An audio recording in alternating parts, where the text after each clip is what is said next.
2024 लोकसभा चुनाव को लेकर के दिल्ली के अंदर जिस तरीके से सरगर्मियां बढ़ चुकी है, दो धड़े की बात करते हैं इंडिया गठबंधन और एनडीए, वही बीएसपी की अगर हम बात करते हैं तो दक्षिणी दिल्ली लोकसभा सीट से अब्दुल बासित इस समय जन समर्थन के लिए सड़कों पर उतर चुके हैं, आम जनता के बीच में जा रहे हैं और अपने लिए वोट की अपील कर रहे हैं। जी हाँ, बहन मायावती ने जिस तरीके से दक्षिणी दिल्ली में अब्दुल बासित को प्रत्याशी बनाया, उसके बाद से माहौल बदल चुका है, त्रिकोणीय मुकाबला हो चुका है दिल्ली के अंदर। तो चलिए बीएसपी के जो इस समय प्रत्याशी हैं दक्षिणी दिल्ली के अब्दुल बासित, हजारों की संख्या में समर्थकों के साथ सड़कों पर है, जन सैलाब है, जानते हैं कि जनता कितने साथ है बीएसपी के। क्या इस बार परिवर्तन होने वाला है और बहन मायावती दलित चेहरा देश की पीएम बनने वाली है, सबसे बड़ा सवाल। बहुत बहुत स्वागत है सर। जिस तरीके से गुज्जर सम्राट श्री मिहिर बोस के चौक पर प्रतिमा के सामने आप इस समय मौजूद है, हजारों की संख्या में समर्थक है, क्या कहेंगे 24 चुनाव को लेकर के? देखिए, पहले मैं माननीय शिरोमणि मिहिर भोज जो कि बहुत बड़े सम्राट इस देश के हुए हैं, जिसके दावेदारी गुर्जर समाज के अलावा ठाकुर समाज और सभी लोग इनकी दावेदारी करते हैं। ये ऐसे प्रख्यात भारत देश के नौजवान थे जिन्होंने इस देश में नई नई उपलब्धियां हासिल करी थी, जिसका आज तक लोग अनावरण करते हैं। मैं भी इनके चरण स्पर्श करके आशीर्वाद लेने आया हूँ और इस एरिया का भ्रमण करने आया हूँ। मैं देखने आया हूँ कि तुगलकाबाद विधानसभा में जहाँ से सहीराम पहलवान पिछले 10 साल से एमएलए है, मैं ये देखने आया था कि दिल्ली का जो और पूरी दिल्ली का बेड़ा करके इसका भी हाल यही है, मगर मैंने देखा कि इससे ज़्यादा बुरा हाल तो पूरी दिल्ली में किसी विधानसभा का है ही नहीं। सहीराम जी ने इस क्षेत्र में अगर आप देख लीजिए, जो मेरे खिलाफ चुनाव में है, आज आप तुगलकाबाद विधानसभा का भ्रमण कीजिए, इतना बुरा हाल है, इतनी ज़्यादा करप्शन के शिकार है ओखला इंडस्ट्रियल एरिया, ये हरकेश नगर वार्ड, ये संजय कॉलोनी, ये इंदिरा कॉलोनी, ये सब करप्शन की भेंट चढ़ चुके हैं। और इनकी दादागिरी, जितनी भी इन लोगों ने इंडस्ट्री यहाँ से भगाई है, मैं सारी इंडस्ट्री को वापस लाने का काम करूँगा। मुझे आप मेरे हाथ मजबूत कीजिए। देश में बहुत बड़ी बहन मायावती की लहर है, यूपी में हम लोग बहुत मजबूती के साथ लड़ रहे हैं। बहन मायावती ने मुझे दिल्ली से भी यहाँ पर नॉमिनेट किया है। मैं आपसे हाथ जोड़ के निवेदन करता हूँ कि इस तरह के जो लोग हैं उनसे छुटकारा पाइए। और एमसीडी में भी अब आपने यहाँ पर अब एमसीडी का देख लीजिए, मैं हाल में संजय कॉलोनी में देख के आया हूँ, इतना बुरा हाल है लोगों पे, लोग जी कैसे रहे, लोगों को सांस लेने की जगह नहीं है इस एरिया में। मैं आपसे निवेदन करना चाहता हूं कि इनको दोनों की नूरा किश्ती बहुत ज़्यादा हो चुकी है, इन्हें उखाड़ के फेंक दो। बहन मायावती जी का मैं कैंडिडेट हूं, दिल्ली से बहुत मजबूती के साथ लड़ रहा हूं। चलिए, एक सवाल है सर, जिस तरीके से आपने कहा कि यहाँ पर इंडिया गठबंधन के प्रत्याशी हैं सहीराम पहलवान, करंट के एमएलए हैं, वही भारतीय जनता पार्टी के अगर चेहरे की मैं बात करूं तो रमेश बिदूड़ी वर्तमान के जो सांसद हैं, लेकिन इस समय रामवीर सिंह बिदूड़ी मैदान में है। सवाल यही है कि 10 साल भारतीय जनता पार्टी ने इस क्षेत्र के लिए क्या किया, सवाल है कि सहीराम पहलवान ने इस क्षेत्र के लिए क्या किया। अगर एरिया की हम बात करते हैं तो टूटे हुए नाले मिलेंगे आपको, बिजली के तार खुले लटके हुए मिलेंगे, तमाम जो बड़ी समस्याएं हैं वो जमीन पर दिख रही हैं। तो क्या इन दोनों चेहरों को हट करके इस बार अब्दुल बासित पसंद होंगे?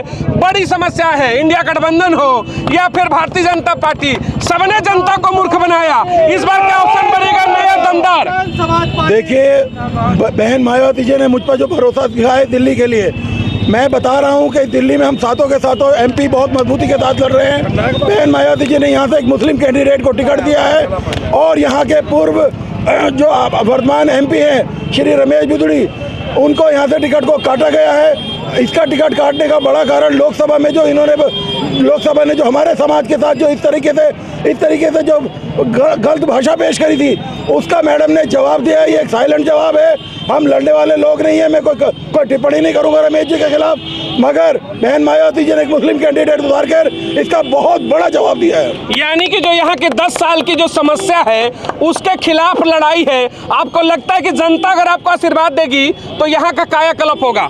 दे दिया मुझे जनता ने आशीर्वाद। आज सुबह 6 बजे से मैं भ्रमण पे हूँ, कल मैंने नॉमिनेशन किया है, आज सुबह 6 बजे भ्रमण हूँ। जो मुझे हालात दिख रहे हैं दिल्ली के, अगर आपने दिल्ली को नर्क बनवाना है तो इन दोनों एमपीओ से छुटकारा आपको लेना पड़ेगा, सहीराम पहलवान जी से भी और रामवीर बिदूड़ी से। इससे बुरा हाल आप उसकी विधानसभा का, बदरपुर विधानसभा का है, उससे बुरा हाल तुगलकाबाद विधानसभा का। अगर ये अपनी विधानसभा में काम नहीं कर सकते तो दक्षिण दिल्ली में क्या काम करके दिखाएंगे?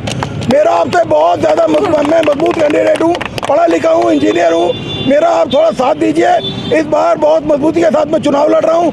देश की तरक्की में अपनी भागीदारी दीजिए।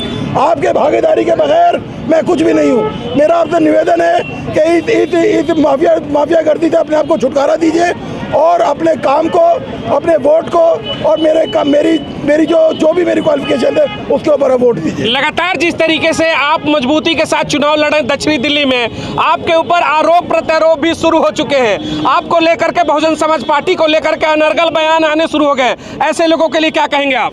देखिए, आज मेरी फेसबुक और ट्विटर वगैरह पे और इंस्टाग्राम पे 10 लाख फॉलोवर 3 दिन के अंदर हुए हैं। 10 लाख फॉलोवर मैं नहीं समझता कि किसी देश में किसी नेता के 3 दिन में हुए। तो आज कंट्रोवर्सी का मामला तो बनना ही है। ये 10 लाख लोग मेरा साथ दे रहे हैं, बल्कि जो हमारा कैडर वोट है बहुजन समाज पार्टी का, उसने ऐसी कमर कस ली है कि इन दोनों नेताओं को इस दक्षिण दिल्ली से उखाड़ के फेंकने का काम हमारी जनता करेगी, हमारा कैडर करेगा, बहुजन समाज पार्टी। एक आखिरी सवाल अब्दुल बासी जी आपसे है। आपके साथ जिस तरीके से मुस्लिम चेहरा दलित समाज के और तमाम और अन्य वर्ग के समाज जुड़ा हुआ है, कहते हैं कि भाई दक्षिणी दिल्ली में अगर चुनाव जीतना है तो दलित मुस्लिम का समीकरण 11 लाख वोटों का समीकरण है। ये दोनों क्या इस बार खुल करके अब्दुल बासित को अपना आशीर्वाद दे रहे, बहन मायावती के नेतृत्व में आने को तैयार है? देखिए, बहन मायावती की जो राजनीति है वो जातीय राजनीति नहीं है, वो राजनीति बहुत ऊपर की राजनीति है। हम लोग अपने लोगों से वोट ज़रूर मांग रहे हैं, मगर अपील कर रहे हैं और समाज से भी, जितने भी हमारे सभ्य समाज के लोग हैं जो इन दोनों ताकतों से त्रस्त हैं, आम आदमी से भी और बीजेपी से भी, इनका सुपड़ा साफ होना चाहिए। मैं सबसे रिक्वेस्ट करता हूँ, चाहे मुस्लिम समाज हो, दलित समाज हो, हमारे बहुजन समाज के लोग हैं, जाट हैं, गुजर हैं, बल्कि मैं बार बार अनावरण करता हूँ मैं मीर भोज जी का, मैं गुजर समाज से भी एक इल्तिजा करता हूँ कि इनका पीछा छोड़िए और अपने बच्चों के भविष्य के लिए आप मुझे वोट कीजिए। आपके साथ तमाम लोग हैं, सबके साथ एक सवाल मेरा आखिरी होगा।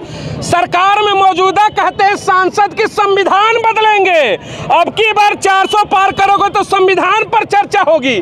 क्या आप संविधान बदलने देंगे? क्या नहीं बदलने देंगे संविधान? आवाज उठाइए कि संविधान पर सवाल उठाने वाले को सत्ता से बेदखल करेंगे। अब्दुल बासित तैयार है सत्ता से बेदखल करने के लिए वर्तमान सरकार को? बहुजन समाज पार्टी,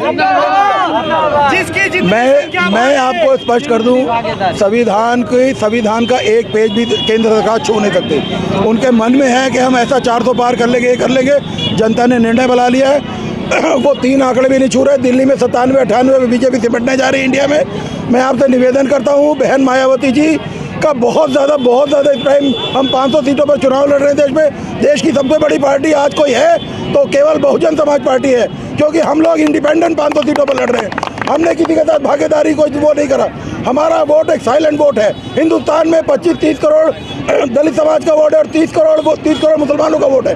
60 करोड़ वोट आज भूमिका निभाने जा रहा है, और उसके अलावा और समाजों के जो वोट है।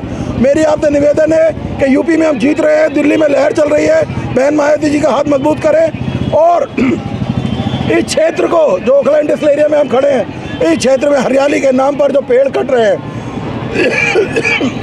पूरा हरी क्षेत्र खत्म हो गया, या सांस नहीं ले सकता आदमी। देखिए, मुझे थोड़ी देर में तकलीफ शुरू हो गई। आप समझिए कि इस एरिया में जितनी हरियाली थी, सब पेड़ काट के यहाँ पर अवैध निर्माण करे गए, अवैध कॉलोनियाँ बनाई गई। मैं निवेदन करता हूँ कि सब इनका पीछा छोड़िए। चलिए, बहुत